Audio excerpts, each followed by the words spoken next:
Depuis un peu plus d'une dizaine d'années, il a été découvert, au début avec ça a causé une grande surprise, que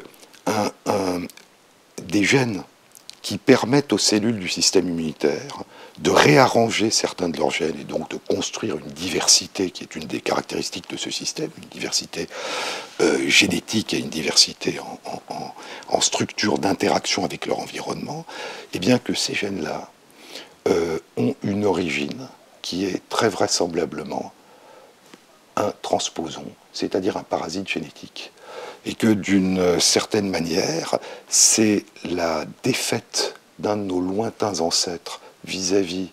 d'un microbe très élémentaire qui a entraîné l'émergence d'un système dont les effets aujourd'hui sont de nous protéger contre un certain nombre de microbes.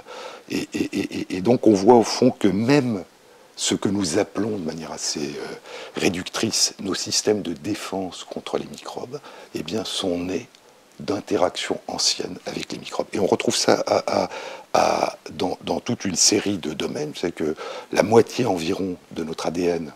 est constitué, c'est notre ADN, c'est l'ADN humain, il est constitué de rétrovirus, de transposons, de ce qui reste des gènes des rétrovirus et des transposons qui ont infecté nos ancêtres. Et là encore, il se trouve que par hasard, ça joue parfois un rôle extrêmement important. Et donc la construction du placenta, qui permet, chez les mammifères, mais en particulier chez l'être humain, en ce qui concerne ce point-là, le développement de l'embryon et du fœtus, eh bien, le placenta se construit en utilisant un gène en particulier, qui est un gène rétroviral,